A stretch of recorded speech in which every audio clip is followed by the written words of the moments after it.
welcome to the Cologne podcast. I'm Mike. And I'm Ryan. And we're not going to keep doing that. We're two best friends on a fragrance journey, smelling big, juicy bottles and giving you uneducated opinions. Today, and by God, listen up closely. If you're a Patreon, today you really like to hear this. We're going to be smelling a brand new big juicy bottle of Xerjoff Purple Accento. Oh, yeah. And at the end of this episode, we are going to announce the winner of said full 100 ml bottle of this. Oh, God. Actually, I think it's more than 100 mil. What? Just kidding. It's 100 mil. Okay. Stay tuned to that. If you're not a patron, go be a patron, because this is what happens. They get bonus episodes every week, and then they also get stuff like this. When we get full bottles like this, we are raining the juiciest of bottles down. Dude, this makes what? How many now? This is 5 in 1 week. In 2 weeks. 5 in 2 weeks. That is a lot. It is a lot. We've got to slow down. How can we afford to do this? Because they were given to us for free, Mike. That's right. We passed the savings on to you guys. Yeah. There may be YouTubers out there that are saying, this is what happened at Accento and, the free bottle brigade. And But the reality of the situation is you go there, you meet some nice people. If they do give you a big juicy bottle, guess what? It's passed on to a Patreon. And the beauty of us is if this is garbage, we will let you know and still pass it on to the Patreon. That's right. We're going to force this bottle upon you. Speaking of forcing bottles, I've got an opinion from Fragrantica I'm going to force upon you guys. From Skite, who says, it's not just Erba Pura. But yes, it's very close. It's Erba Pura with more pineapple and added oud. Personally, I prefer Erba Pura, and I don't know why this has Accento in the name. Doesn't make any sense. Why are you making them sound so pretentious, or she? Why are you making them sound so pretentious when they're actually kind of taking up for it? Oh, I don't know. I just think of a negative review. I just have to get a little Gotcha. I don't know when this is going to be. Throwing a little shade right there, it seems. I'm throwing a lot of shade. I mean, because here's the thing. Go ahead. Certain YouTubers out there are, creating videos. And it's fine until you actually personally know some of these people that they're kind of throwing shade at. And you've got to meet them. You've got to be around them. And then you just go, categorically, this is false. Yeah, I'm with you on that. It's just irritating at this point. Yeah. Yeah, I wasn't bought into it, but you told me to go take a look at it, and I did. And I was like, that doesn't line up. I tried to watch the whole thing, and the whole time I was just like, so wait, there's a guy who said he almost went, but decided not to go, but he's going to make a video on exactly how things go down at said event that he's never been to. Seems weird. It is kind of weird. I'm not upset about it. Let's go to our one night stand review, Ryan. Of 403 Myrrh Shadow by Bon Parfumeur. Hit the music, Todd. Yeah. One night stand review. Well, Mike, after lying in bed, staying up at night, stressing about how good or bad this fragrance was. Yes. What do you have to say about it? Love it. Absolutely love it. I'm sad to see it go. Yes, I am in the same camp. Okay. A little caveat to the people. We did another episode that day for our Patreon members for Oud Tonic. Yeah, from the gate, gave away a big juicy bottle of that. Yes, and you obsessed over that, by the way. In that episode we did, you were loving it, and you were conflicted. I was. Because of the two that day, you couldn't decide which one you liked more. And I was literally stressed texting Mike, going, I thought I loved this Oud Tonic, but I'm loving this Myrrh Shadow. And then it kind of went this back and forth route. But I'm here to tell you, after a long, lengthy battle, that Myrrh Shadow edged it out. It was the dry down of that thing. Yeah. It be thinging. You know what I'm saying? Yeah. I mean, we live in a world, Ryan, where it doesn't have to be one or the other, you know? It just so happened that we did those 2 episodes at the same day. Otherwise, I don't think you'd ever have compared the 2. They're vastly different. Yeah, that's true too, honestly. You know, you'd never really put those up head to head. Hey, idea. Should we do episodes like that, head to head? Which fragrance is better? It had to be positioned by like a vote of like which fragrances I think. Yeah, of course. That would be cool. I'd be down with that. That'd be fun. Hey, let us know. Yeah, so back to Myrrh Shadow, though. I loved it. You loved it. Loved it. Steve was a meh. Steve's crazy. Yeah, he is. He's liking some weird shit lately and then telling us that all of our shit sucks. Oh, that's true. Yeah. He's kind of a wild card, that guy. I'm not vibing it, Steve. I know you listen to this. He's got like great taste in fragrances, though. He does. And of the ones he's shown us, we've always kind of loved them.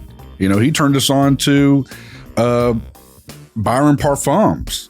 Yeah. The Chronic. God. And Another 13 by Le Labo was another great one. Yes. And he hit me to Liquid Braun. Yeah, that was good. The Altair clone that smells really good. I mean, there's really a lot. He's been a valuable resource for this podcast, but It's just unfortunate he's wrong on this one. well, that's kind of the thing is every time we love something, it doesn't necessarily mean that he will. Every time that he does love something, I typically do like it. Yeah, you think he's just disagreeing with us to disagree? Is that what you're doing, Steve? Is that what you're trying to fucking do? Come clean, you son of a bitch. Okay, well, until he comes clean, that's all I have to say about it. I loved it. You loved it. It's big, juicy, bottle worthy. It is very much a big, juicy sample worthy, but Okay. I would say there's a good portion of people will smell that and go, I need a bottle of this. It smells amazing. Yeah, the thing I really like about it is that it does smell so unique It does. that if you do fall in love with it and you have that fragrance, not many people are going to be walking around smelling like that. So it could be easy to make that your kind of signature scent. It is so gorgeous. Just trust us. Okay, there you go. Yeah. Try to get a sample if you can. If not, you know, one of you Patreons is going to be wearing it all day long, every day. Okay.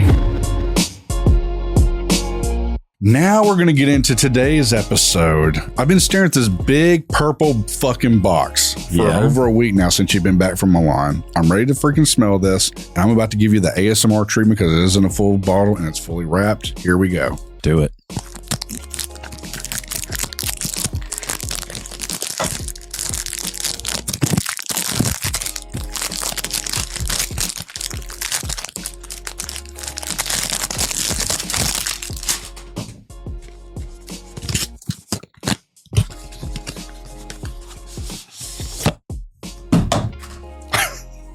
It's like I'm deconstructing. Yeah, you're tearing the studio down. God damn. Okay, so right off the bat, I do have questions about this. Do you as well? Yeah, so this is a new bottle type, apparently. Yeah. The old one, now I do know that Xerjoff changed their bottles. Looks like a couple times now. The bottle's gorgeous. The packaging is fucking insane. Yeah, Xerjoff always kills it with the presentation. We did a giveaway of Naxos. That thing like laid in a satin bed and had a little blankie that covered it and everything. What's this on the bottle? It says tap to connect. What the hell? Well, they got freaking QR codes or some shit? Oh, it's like an NFC type thing? Interesting. There's something special about this one. I can't remember. So this was given to me when we went to the Xerjoff launch party for the new Duran Duran fragrances they're doing. Okay. And they're coming out this month, actually. But he said something. There's something special about this one. I can't remember what he said. It's a very limited thing. Huh. And because of that, whoever we give this to is going to be very lucky because I have a feeling that you're not going to be able to get this same thing. Even if you can get the same fragrance. Yeah. There's something special about this one that he said that this was a gift to us that you weren't going to be able to get your hands on. And I can't remember what it was, but maybe we'll have Todd reach out to Xerjoff and ask him. Yeah, that'd be good. No, you go first. You go first. No, you. Dude, I literally do love this bottle. I love the Xerjoff bottles. I'm so glad they stopped doing the furry ones. They used to have like the felt bottles. Yeah, I'm not a fan of that. Here we go. This bottle is like a frosted see-through glass, so you can see the juice in it. It's got beautiful gold hardware. I mean, this smells really pretty. This is really pretty, for real. I don't know if I get extra pineapple, though. I don't even know if I get pineapple at all. I kind of get what they're saying. Erba Pura, the one that everyone keeps comparing this to, it does smell similar. This is fresher. It has a more kind of citrusy bite. I do get kind of the pineapple in there. Really? I'm shocked. So a friend and Patreon member that I've been around quite a bit wears tons of Erba Pura. Yeah. So I'm very familiar with that fragrance. This is different. I see where they're related, though. Really? Yeah, that's same like family tree or something. That one's a very powdery, like fruity. This is fresher. God, I haven't looked at the notes yet, but am I crazy? Does it smell kind of like a dreamsicle on the tester strip? I was gonna say it reminds me of summer sunscreen. Fresh, almost has like a banana type vibe to it. Possibly. This is really nice, man. It's really beautiful, though, right? Yeah, I prefer this over Erba Pura. Here, I'm going to go ahead and just hit the notes because I am curious what's in here and what we're kind of smelling here. Before I read it, though, would you say this is maybe a little bit effeminate? It's very soft. It's really beautiful smelling. Well, I'm going to have to hold you up here because I'm about to tell a story. Go ahead. No, that's fine. And I said this on the Ruby one night stand. We got this early on. This was like the first big party night. And Chris's friend, Ben, was gifted a bottle of this as well. Okay. And then he wore it the next couple of nights, this fragrance. Okay. And when I smelled it on him, I was like, oh, that kind of works. I enjoy it. But smelling it on the card, because they went around and part of the expo type thing they put on there, like their little speech thing, they let us smell these. They sprayed them and passed them around. And my initial thought whenever I smelled it was, yes, oh, this does smell feminine. But Ben wore this a couple of nights, and it did kind of work with what he was wearing. It did smell good, and I didn't feel like it was out of place at all. So it made me question how I handle fragrances. Because originally I would have been like, I can't really wear this. This does smell pretty feminine. But you feel like it fit it smelled good. Yeah, it worked. Kind of off subject, but on the subject of you being at Essence, while you were there, I never thought to ever ask this, but you're smelling a million things throughout the day. Does it all just start blurring together as far as scents go? Kind of. Truthfully? I got a funny story, though. Okay. Yeah, so we're all wearing the loud shit. Me less so than the rest of the guys. Yeah. And we're on like the little trolley, which is like the little train car that kind of takes you around the streets. Yeah. So we're on there and everybody's smelling really loud. And then just a regular person off the street gets on the cart at the end. And once we get to his stop, he walks through the middle of us and on the way out. And as he does, everybody just looks at each other like, this motherfucker. And they're like, God damn, he smells so good. And he was wearing Sauvage. But we were like, it's undeniable. God damn, it smelled good on this guy. Is Sauvage like the Metallica of fragrances? Like I think so. It's like they're so loved and hated, right? Yeah, for sure. Yeah. It's kind of that when it becomes mainstream. Yeah. It's like, oh, it's cool till everyone likes it. Now it's uncool. Yeah. And I think that's what's kind of happening. And to go back to, my little tirade at the beginning of this podcast, that's where I think some of the fragrance community is happening too. Okay. I was hinting at Robes08. Mark made this video about basically ignore all of the content that's being made post Essence. But he kept saying, now there's, some of these guys, they don't really have a channel. They're hobbyists. I'm not putting them in the boat because you can trust them, the small guys. And it's almost like we do this thing where once the channel gets big, then you're like, no, fuck them. But when they're little, you're like, yeah, they're good. I trust they're saying, so it's a weird thing. You think we'll ever get big enough that people will just fucking hate us? Yeah, we already have that. Really? Yeah, we had TLTG on and somebody before we just announced that we were having him on. the episode didn't even go live yet. And we already had people that were like, I'm unsubscribing. I'll never listen to you guys again. How could I fucking trust you after you get in the bed with him? And it's like the episode didn't even hit the airways yet.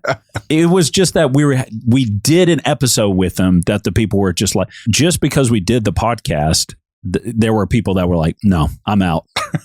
Can never trust y'all again. I think the irony of that, I guess this qualifies irony, is like, full disclosure, TLTG is really nice to us. We're nice to him. Yeah, we handle each other on a very professional basis. But as far as the Steves, the Chris's, the Tonys, those guys we're interacting with semi-regularly. Yeah. And so we've kind of have like an actual relationship with them. But I think people, as you grow and you become more mainstream and accepted, then it's like, oh, we can't like them anymore.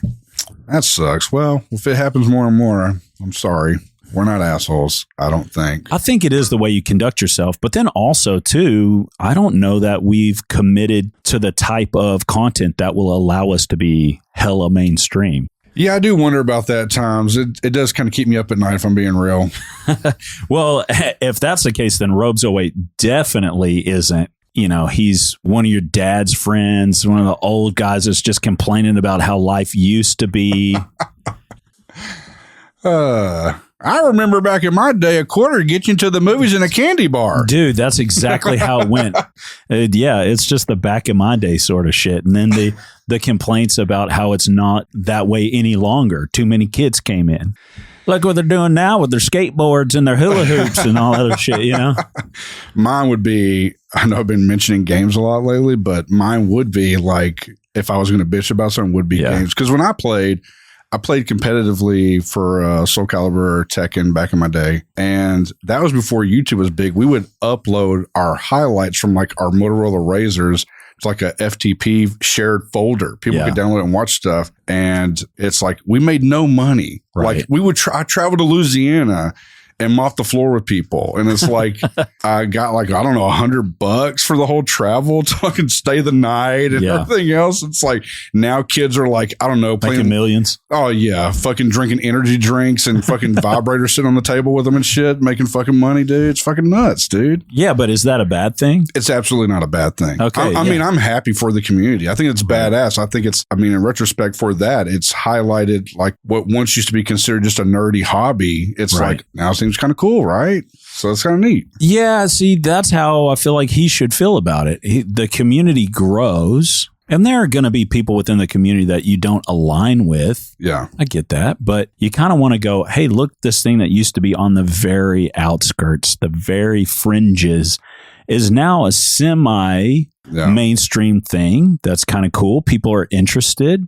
And then there are going to be people that are gaming it to make their money. And then there are going to be people that are genuinely enjoying it. And you can't really have one without the other. I don't want to make this whole episode about him or that dumb shit, but I will say one thing that I said to you off air was the odd thing about all this is that a lot of the things that he's saying about certain people were the same people that when we first started off always talked him up as being like the granddaddy of all this shit. Yeah. They were like giving him his due fucking respect, right? Right. Yeah. So I feel like that sucks, you know? And maybe he may not know that, but that does suck, you know? Like your people that are coming up are saying, hey, this is the guy that kind of started all this, you know? Right. To at least what we've heard. Yeah, look, this is a long story short on this, but basically he feels like the guy that liked a band, then it got popular, and now he's pissed off that other people like this niche thing that he used to only enjoy with a small handful of his friends. Yeah. And now it's like, you know, oh, yeah, too many people are doing this and that, and he's like trying to kind of tear it down. Sorry, buddy. You can't sit in your room and smoke weed all day and listen to the record. Everybody else is jamming it now. That's right. Friggin' high school girls are wearing the T-shirts to friggin' school. Can't name 3 songs. Just, hey, name 3 songs. You know, they do that shit. You'd wear a band T-shirt and then they'd always be like, well, name 3 songs of them, you know. Hey, remember we were going to talk about the notes on this thing? Oh, yeah. Go for that. Well, the top notes have pineapple, mandarin orange, and I don't even know what the fuck that word is. Hyacinth? Sure. I don't know. The middle notes are loganberry. I don't know if there's any relation to the balls. Pink pepper, jasmine, and then base notes are vanilla, musk, amber, sandalwood, and agarwood oud. Ooh. So kind of like oud tonic, I don't get this oud vibe going on. Yeah. I don't. And maybe this is like for the masses. They didn't want it to be crazy, so they dialed it back a little bit. It's not very, as they would call, fecal smelling. It's not really loud and stinchy. It's honestly pretty soft and beautiful. This is really the only way we can handle that sort of thing. Maybe so. But I will say, since that long fucking rant that we just did of fucking nothingness, Yeah. I will say It'll cut down. the tester strip, I'm not liking it right now.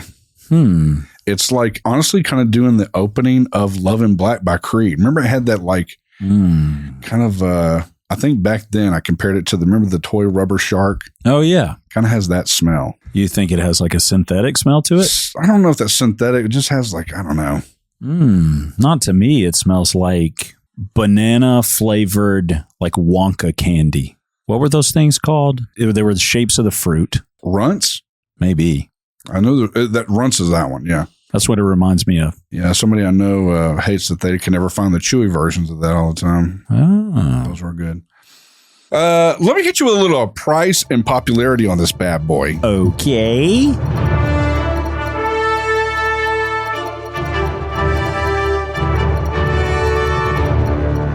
Well, Mike, if you want a big, juicy bottle like this, and again, this is why it shows to pay to be a fucking Patreon. Oh, God. For 100 ml, you're going to have to pull out of your fucking socks 700 euros. Ooh, So Lordy. this is like a $750 to $800 fragrance. Yeah, that's massive. Shit is expensive. Yeah. Yeah.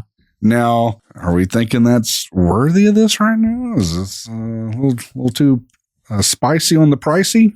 I need to smell like original Accento. So I'm wondering why there's an Accento and then a purple Accento. And also, Xerjoff, are they just buying smaller companies and then doing re-releases? Because they did the same thing with that. You were saying that before the episode. Is this something they bought? Well, it was like I kept seeing maybe they're related, maybe they're not. Maybe it was, we should really do a better job of research. No.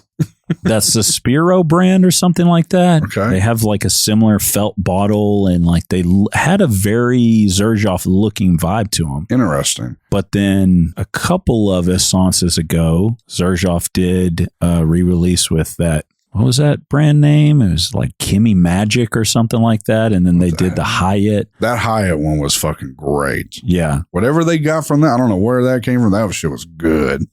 But either way, I'd love to smell the original, but dude, I fucking love this. I think this smells great. This is your vibe, 100%. Well, not like to wear, but to smell on a lady, yes. Or on Ben, apparently. By the way, popularity, and then we'll get into who's wearing it. Yeah. Popularity, it's a 4.05 out of 5. How many? Less than 200 votes. Oh, really? And which is kind of interesting. It's been out since 2021. Uh-huh. Not a lot of... Again, I think this is kind of a limited thing. I think it's harder to get your hands on. Interesting. Well, who would be the prototypical male or female or both that would wear this in American dollars here, about $800 fragrance? First of all, that is just too high for any fragrance. It's fucking nuts. Look. Hey, you hear that, Robes? Are we in this off? No. I mean, the fragrance, I will not deny. I'm really liking the way it smells. I really do. For me, call me close.